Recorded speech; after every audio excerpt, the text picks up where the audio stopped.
Welcome. It's your boy, MarkN MUFC fan, and you know what it is, guys. Don't forget to smash a like and subscribe. Of course, it's a disappointing weekend. Later on, probably if not tomorrow night, we will be covering the Premier League roundup. Of course, guys, I had to do this stream because it's one of those times where it's not looking good for Man United, guys.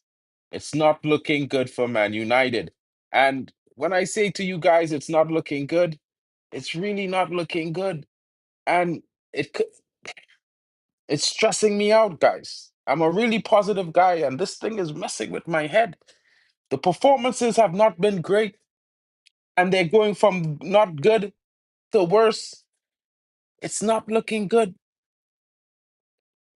Yeah, a lot of people might say, yo, you back Ten Hag to the end. But at his worst, we really and truly finished the season eighth, as a matter of fact. At his worst with an injury crisis, and we still won the FA Cup against Man City. But moving that aside, because that's not the point, because right now, it's not about him. It's not about what he did. Yeah, it's about what Amorim is doing right now. And this guy is certainly telling me that he wants to leave. I don't know about you guys, but it doesn't look good. And he certainly looks like he wants to go. Going into to a recap on the game, we started the game sluggish, not at all intentful, but then we woke up around the 10th minute. It was looking okay, and then we conceded, and then we conceded again. And then finally, somehow, shape or form, Dorgu whipped in across, and Benjamin Sesko fought. He struck it the first time, the keeper saved. He got the rebound, the keeper saved. And then he stuck it in the back of the net with the third attempt. And just then we started playing to our striker. And you started seeing Man United starting to take over and create multiple chances to the end of the game, the halftime. And then we resumed the second half, and all of a sudden, it was the one man show. Cunha taking shots from distance, the play focus, and Bumo taking shots. And then we got a penalty, and Bruno missed. He didn't miss, actually, but he didn't score. The keeper saved. And of course, it wasn't the most powerful strike. So people say anyone can save that. It's his fault we didn't get an equalizer. It's his fault we didn't get momentum. I don't really believe that. People might like what I'm saying now. I mean, I did say we were at a pivotal point last summer, September, and everyone was like, we can do better. But we sure did worse. That aged really well. Yeah. And now the decisions is, should we do it again? Of course we have to. Unfortunately, in a situation where there's a likelihood of Southgate or Graham Potter, possibly Andoni Iraola, possibly Glasner, possibly Suarez, possibly Xavi Hernandez, we have to take that chance. It's a difficult time, guys. A real difficult time for Manchester United, and much of it is self-inflicted. My buddy Bally Tech would be saying the club, they did a halfway job. What is wrong with them? Yeah, I don't know. Other people would say, well, we certainly should be doing much better than we are doing right now. We are Man United. Some people are saying the players are trash. It's been this way for years, but we've never finished sub eighth in almost 15 years. So it's a weird one, guys. You know what I'm saying? And for me, I look at it from the perspective of a positive fan that was expecting a much better performance this season. Some of my closest friends would tell you, I was telling them that, last season, a lot of the reason we were poor was because they had to learn this new system, the styles, the principles of play, what the manager expects from them in the roles that they are going to be playing, which might be different or vastly different from what they were playing before. So I was giving them time. I was giving the manager time, but at no point in time we were able to win back-to-back Premier League games last season, and it doesn't look like we are able to do that just yet. However, I can say that, we are leading in some statistics that should make us proud. In shots taking, we're leading the league. Very much direct and offensive play, but not that creative. Lots of shots, but not a lot of big chances created as well. So I guess what can we say, guys? It's something that we need to be doing a bit more of. Maybe we need to go back to playing like a team in in the attacking third. I think we haven't been doing that for a long, long time. You know what I mean? I'm gonna drop the link. If anyone wants to come in and have their say on how they feel about Manchester United and the game and what they think about Ruben Amorim, where do we go? Well, this is your chance, guys. Come in, have your say. Let everyone know what you think. You don't have to turn your camera on. You can just speak to the microphone. You know, it's one of those times, guys, where we all, as Man United fans, we have to come together and figure out a solution to go forward. Because, yeah, it's like, you know what I mean. They've been shit since Oli. We need better energy players. Well, I mean, Oli was second, third, and then he finished sixth. If that shit, I would rather that shit than this shit, to be honest, broski. Because this shit is 17th, bro. Again, is 16th. Again this season. Yeah? Football isn't all about just running, running, running, bro. I get what you mean. You need an engine in the midfield, but yeah, you got to hold possession in some moments. You got to pass. The ball moves faster than any man moves on the pitch.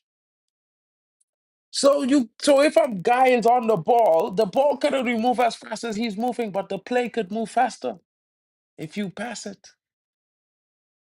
Akita says Crystal Palace plays a 3-4-3. The problem is the players, not the system. But Akita, I would say to you, broski, do you see the way their principles of play is in that 3-4-3?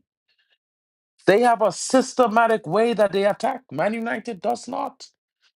Yeah, and the manager just said it. He gives the player freedom in the attacking third.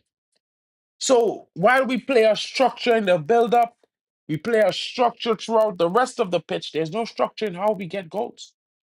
But Glasgow has one for Crystal Palace.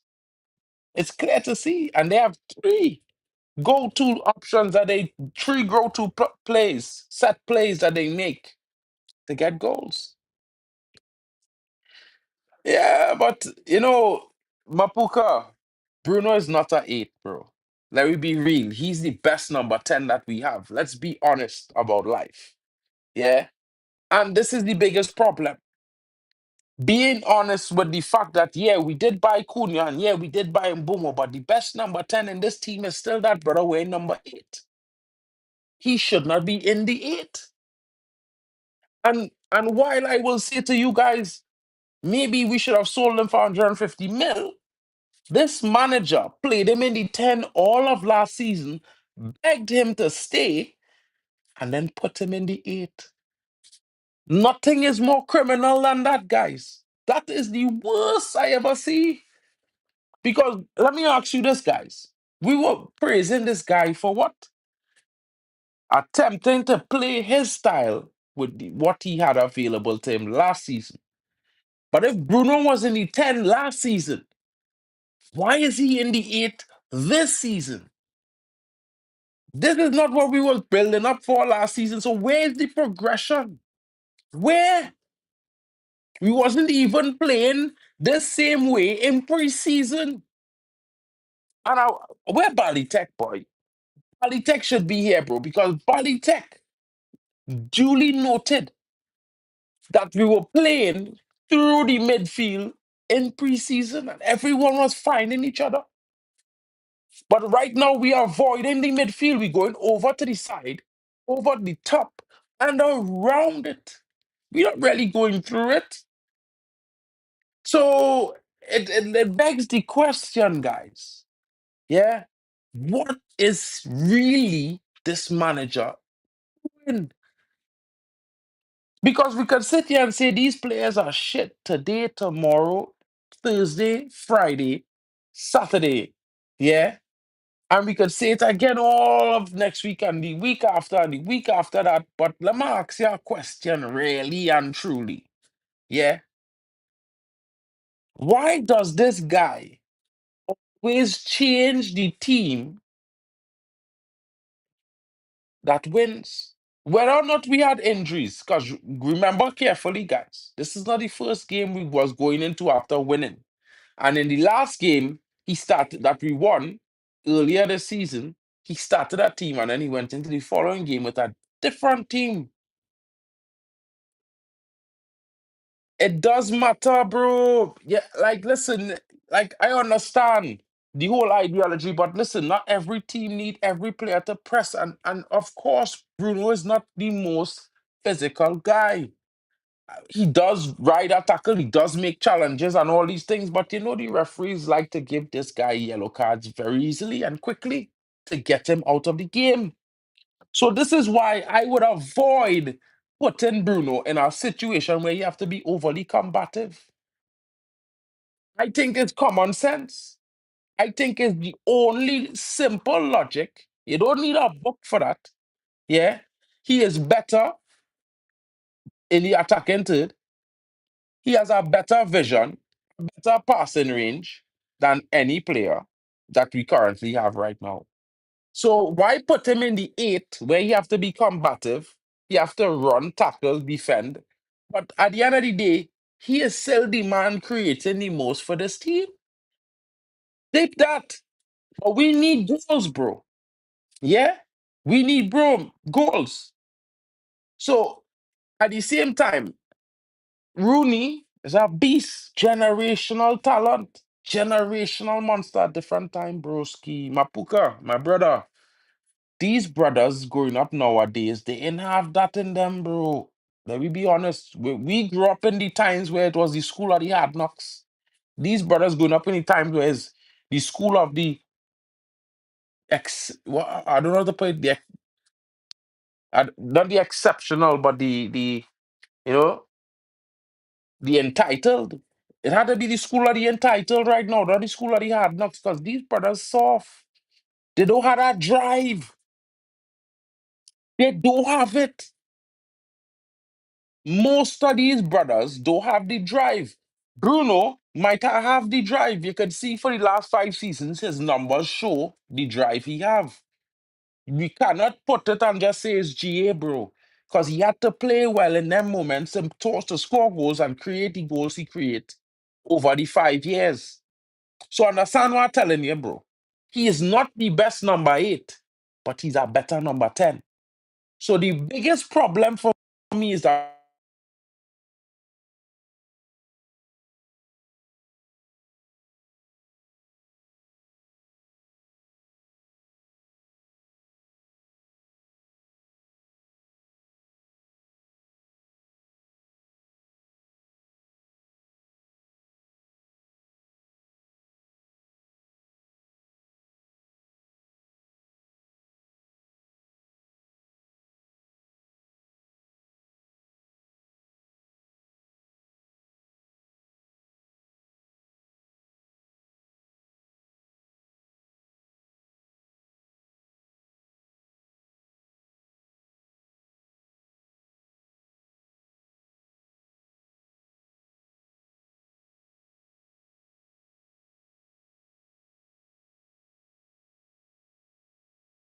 at the end of the day, this is the football we have.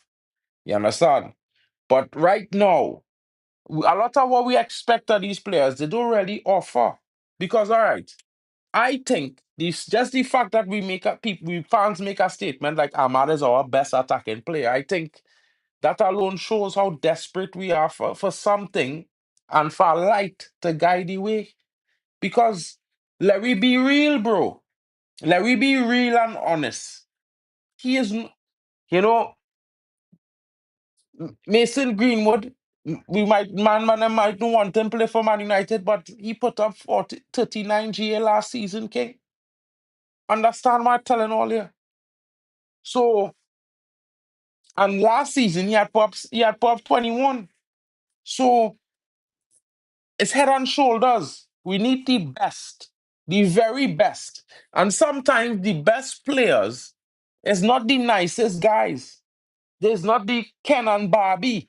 You know what I mean? And I'm not trying to advocate for no abusers to play for United. Like I just saying that. I just trying to say you need guys with a little bit of grit, with a little bit of edge on them. Some fellas with a little dark, a little slightly, a little bit of gruff, a little bit of vibes, ridge, stones for honors. I don't know how you guys want to say it, but I just feel like we need players with more. And not only that, they don't have that for their teammates, they don't have that for the opposing players. Because you need to communicate with your teammates and interact, and you need to, have chemistry. You all need to play well together, but we attack seem very disjointed, guys. And I am disappointed because like I feel like the manager also kind of directing these players to play disjointed because if you guys pay attention to the 15 minutes before the halftime when we did score, we were playing to Sesko, but it was doubling up on him and tripling up on him in that moment after he scored, right? After that, in the second half, we was playing to Mbumo, we was playing to Cunha. They were the men furthest forward, not Sesko. He was no longer the focal point. This has to be the manager's instructions, guys. We should play people in position. 4-2-3-1. Lamens Mazraoui, Delit, Dorgu, Casemiro, Menu, Gatti, double pivot. Bruno 10, Cunha left wing, Sesko striker, and Bumo Ahmad right wing. Eh, yeah, I hear that, bro. I hearing that. I mean, at the end of the day, Man United historically is a back four team. Of course, I kind of, if we could play the back three well, I don't mind seeing it. You know what my brethren Balitek would say, if we get Glasner, he would like to continue in the vein. And I have to mention that because it would be disingenuous of me not to say that that is not also a very good idea. Because if Glasner, who has principles of play, because Mourinho also said Amorim does not have any principles of play, you know what I mean? In his system, it's not the system that is the problem, it's the principles of play that is the problem for Man United. So if we can get a Glasner or maybe for me and Donny Iraola, I think these guys, I want to say these guys, they have a certain sense of energy with them, with how they just behave, and they show it in different ways. Glasner is the silent killer, and Donny is the outspoken murderer. I just feel like it might not. There's not actually those things, but I just feel like these men, you don't piss them off. You don't get these guys angry, and if you don't give these guys what they ask you for, you will not see the light of day on the pitch. I've seen Glasner for years at Eintracht Frankfurt. My brethren is a fan, a really big fan. And Glasner was a serious guy. So, yeah, the next thing is that this structure need to get themselves serious.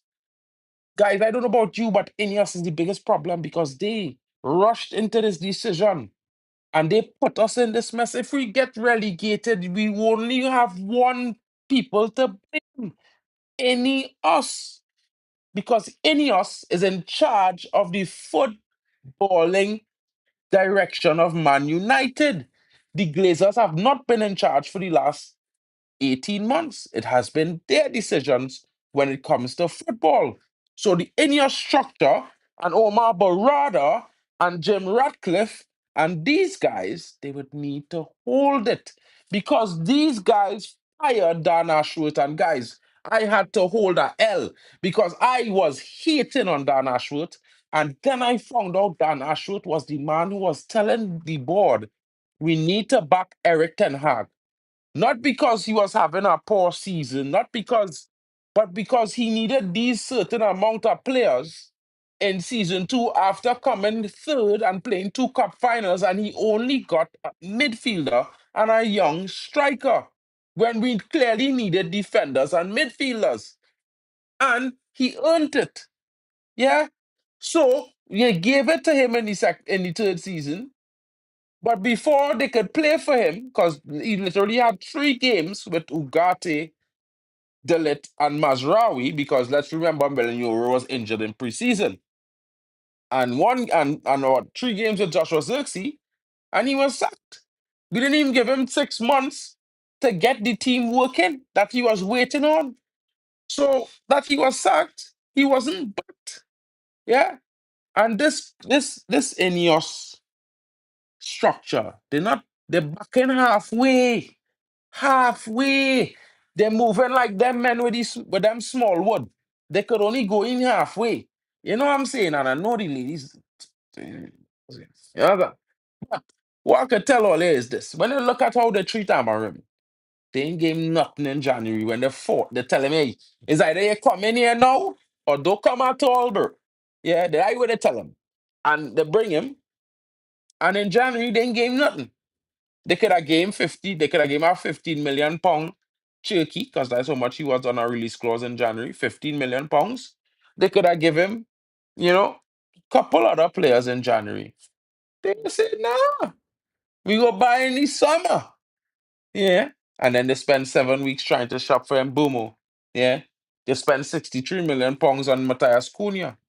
Well, they gave him Dogu, but bro, Dogu's a developmental talent box. So like we don't mention Dogu, bro. That isn't even I, bro. Yeah, yeah. I mean, exactly, bro. I mean, and these is players we was going to get together for half the price Liverpool pay for both of them because we was getting Gakpo for 30 million euros and we was getting Gravenberch for 35. That's a total of 65 million euros, would have been 55 million pounds, and Liverpool paid a total of 73 million pounds for both players. Think about it. Yeah. So for me, when I would look to give the man decent players in the summer, like lie, you know what I mean? Like I man mightn't rate Cunha, but Cunha had 21 goals. He had what 17 goals and 6 or something assists last season. He wasn't for Wolves. And Bumo is average about 15 to 25 GA a season. Last season he had 30. So it's guys who come in from very good seasons into the attacking part of the pitch. The board Benjamin Sesko, who I would say is a more ideal footballing striker than Rasmus Højlund. Although I would say Rasmus Højlund, if he had time to develop, he might be a very, very good number 2 and might compete with him after a couple years. Never know. But again, he got rid of Anthony, he got rid of Rashford, he got rid of Sancho, he got rid of all these guys who were given issues. And this team that he have right now, I would at least say that they are better than the team that we started Ten Hag's second season with. All last season, because they have all the players from last season. I would say is a better team. But we're not getting better results, which is wild. It's weird, to be honest. So for me, guys, the only thing I could say really and truly is it's not looking good. And to be honest, I would love to be more positive about Man United because this is my team and you know what I mean? I have it right here. I carry it with me every day, every single day of the week. But at the same time, this brother not doing his job. And I don't know if I could back that, guys. I don't know if I can back that. Yeah. So hopefully he sit down and he has a good long internalization with himself and he makes some accumulative changes because, bro, putting Bruno in the 10 and putting Cunha in the midfield might be a better option because Cunha could drive with the ball and he loves to run with the ball. And we need somebody in the midfield to hold on to the ball. So maybe you give that guy the ball in midfield. You know what I mean? But also, maybe you just start Kobe Menu next to Casemiro. Because Kobe Menu, the only really way he could develop is by playing games. He could train all he want in the gym and in the practice pitches, but until he played in real games, it's problems. Guys, you could only really cook when you're in front of the fire, over the fire, you know. You could memorize that thing in your head all you want and practice with Play-Doh and Clay-Doh and all these things. But until you start actually cooking and you gotta do everything in that moment, you ain't gonna know when you're doing something wrong until you actually do it. So this is sports. These guys have to play.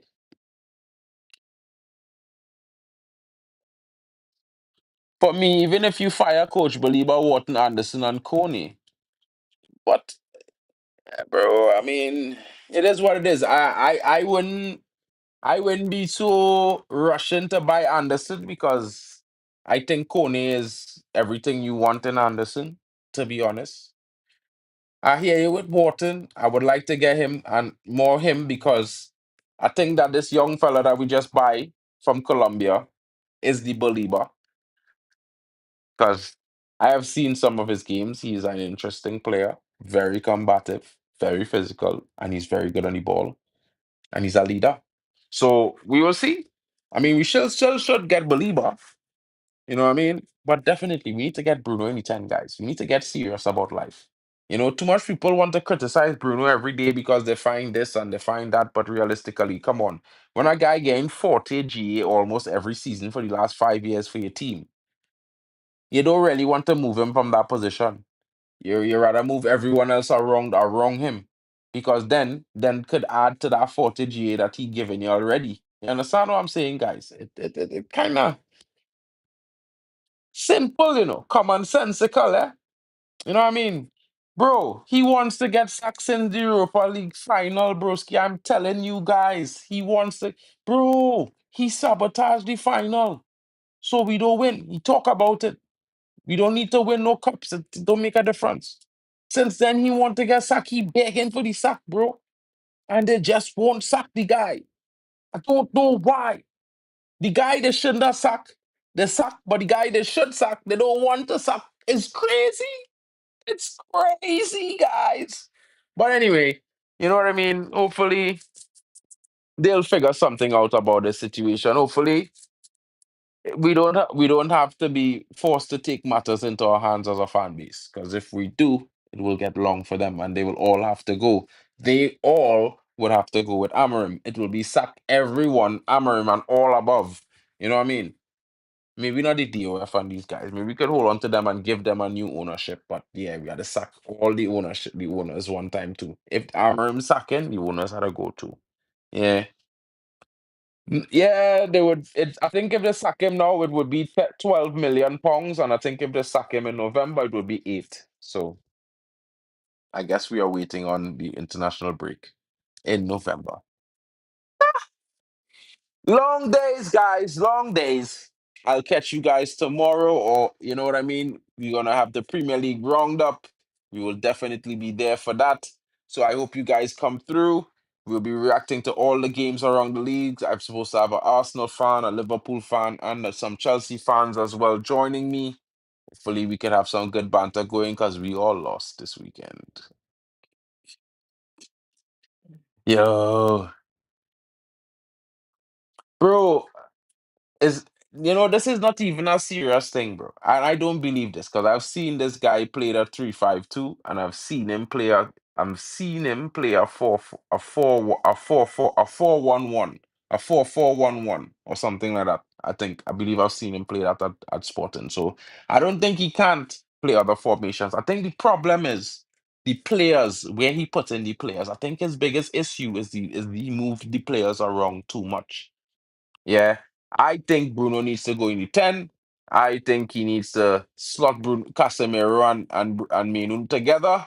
And yeah, simple. Those three changes alone, I think, wins us a game. You know what I mean? Yeah, you need stability in the midfield. The Prem is all about the midfield, bro. Maybe other leagues is not about the middle of the park. but in the Premier League, it's win or lost in the middle of the park. So hopefully, we'll see what happens because currently the structure is reporting that they are fully backing this manager, and of course, it's disappointing to hear that. So we'll be back with more information tomorrow, more discussions, guys. Hopefully, you join me, and maybe you guys will call in tomorrow. You guys didn't call in today, but hopefully, you guys will call in tomorrow, and we will get it done. See you guys. Thank you for joining. Don't forget to smash a like and subscribe, and don't forget to share it around, guys, because the road to 2K is on, and I can only get there with your help. Thank you so much, each and every one of you, and I'll see you again later on, guys. Peace out.